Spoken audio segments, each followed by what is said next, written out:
yung taong masasabi mong mabait ka, maunawain ka.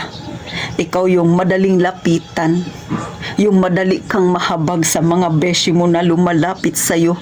Ikaw yung gusto nilang lapitan kasi madali kang mahiraman, madali kang mautangan. Pues, baguhin mo yung ganyang style mo. At may ichichismis na naman ako sa inyo mga kasari. Kung gusto mong malaman, mag-subscribe ka na sa akin. Pindutin mo ang like button na yan dahil alam kong makaka-relate ka. At pakishare na rin kung hindi ka busy. At syempre pa, sa mga datihan kong subscriber, please lang, huwag kang mag-unsubscribe sisi. Paabuti nyo naman ng 1K subscribers si Ate Tintin. Please naman. At ito na, umpisa na natin ang real talk nating chismisan. Mauna lang, hindi masama ang maging mabait, mabuti ka sa kapwa, magaling kang makipagkapwa-tao, madali kang lapitan, ikaw ay mahabaging tao. Hindi yan masama. Pero may hangganan. Kumbaga mga kasari, dapat huwag mong ilubos lahat. Bakit? Baka mangyari sa iyo yung nangyari sa aking kaibigan na yung ultimo pangalan na lang niya ang meron siya ay ipinagkatiwala pa niya. Anong nangyari? Hindi ko na alam kung anong nangyari, pero isa lang masasabi ko.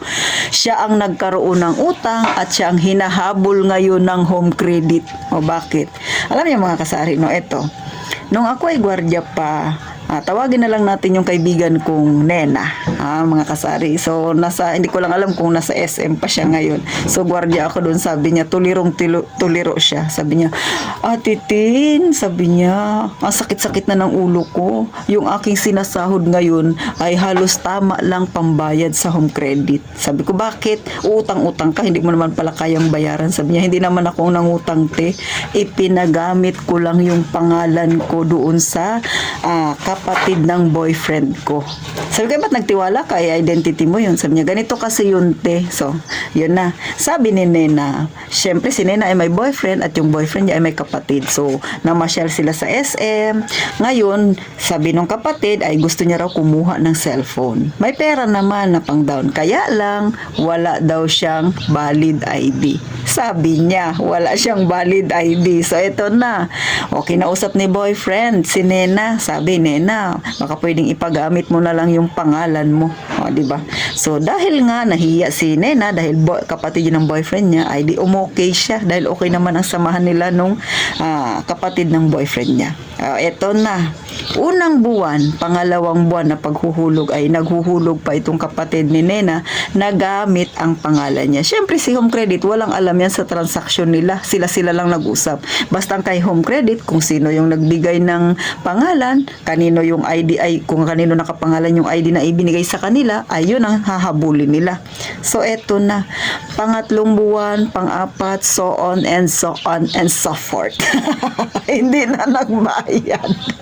Ngayon, ang hinahabol syempre, yung ID na nakapangalan doon kay Nena. O kasi siya na yung nakapangalan doon sa ID. So, identity niya yun. Kasi nga, ipinahiram niya yung identity niya. So, siya yung hinahabol ni home credit. So, yung dating hindi naman ganun kalaki na cellphone ay lumubo dahil nagkaroon na ng interest. At ang masaklap, banned na siya syempre sa home credit dahil hindi kagandahan yung kanyang naging status doon. So, nakikita nyo ba yung consequences pagka kayo ay masyadong mabait mga kasari? Yung sarili mong identity, ipinahiram mo. Ngayon, nga siya. Bakit? Nag-break na sila ng boyfriend niya. Break na rin sila ng kapatid ng boyfriend niya kasi nga hindi nagbayad. Siya ngayon yung hinahabol ng credit. Pambihira talaga. Kaya tandaan mo yan, Sisi. Ikaw na masyadong mabait. Hindi masama ang maging mabait, pero lagyan mo ng gap, ganyan. Ito ka lang. Ito lang yung kaya mong ibigay. Ito lang yung kaya mong tulong. Huwag mong ibigay at lubusin lahat ng tulong mo. Dahil sa huli, ikaw pa ang masama. Gaya kay Nena, sinisingil niya yung kapatid ng ex-boyfriend niya na kaya naghiwalay sila. Tinatawagan niya, hindi na siya sinasagot. Tinitext niya, walang reply na nakukuha. Ngayon, siya yung hinahabol ni Home Credit at siya yung magbabayad nun. Bakit? Nandyan lang naman siya, nakalagay doon kung saan siya nagtatrabaho. Siyempre, nasa loob lang sila ng SM, natural magbayad siya.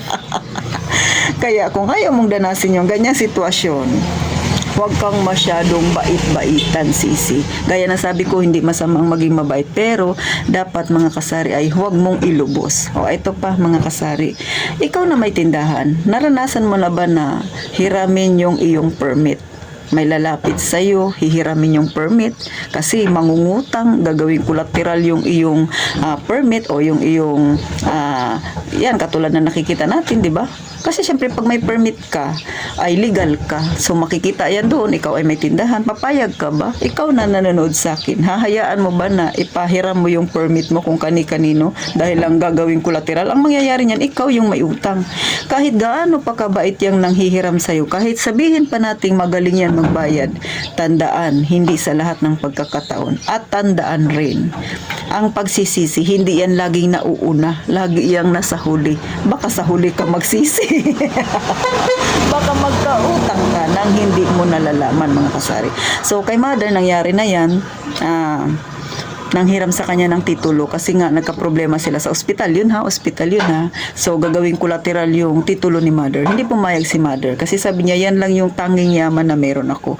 So para hindi naman sumama ang loob ng taong nanghihiram sa kanya ng titulo, gagawing collateral, sabi ni mother ay pasensya ka na kasi nasa sanlaan din yung aking titulo. So kahit na magsinungaling ka para lang hindi magsama yung loob ng taong nanghihiram sa'yo ay gawin mo. Kesa naman sa bandang huli magsisi ka, magka-problema ka. Paano yun? Hindi mo problema, pinoproblema mo. O, diba? So, dati wala kang stress. Ngayon, ginawa mo yung tulong-tulong ka dyan. O, ikaw na ma-stress, mga kasari. Gaya ng nangyari kay Nena. Ngayon, hindi niya na mahagilap yung kapatid ng ex niya. Kaya, mga kasari, laging tandaan, bago gumawa ng hakbang, pag-isipang maigi. Yan ba'y makakabuti sa'yo? Makakatulong ka nga, pero makakabuti ba yan sa'yo? Hindi, gaya na sabi ko, hindi masama ang tumulong, pero tumulong ka ng ayon lang sa iyong kakayahan. Kung ano lang yung kaya mo, yun lang. Huwag mong ilahat. Kasi sa bandang huli, mga kasari, hindi mo masasabi ang panahon. Baka pagtalikod mo, ikaw pa yung mali. Baka pagtalikod mo, ikaw pa yung nginingisi-ngisihan nung nanghihiram sa iyo.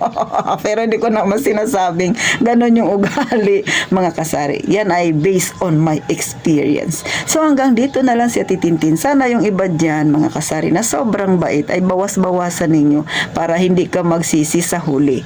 Tumulong ka ng hanggang sa kung ano lang ang kaya mo. So eto muli si Ate Tintin at gaya nga ng palagi kong sinasabi, mag-iingat tayong palagi, mga kasari.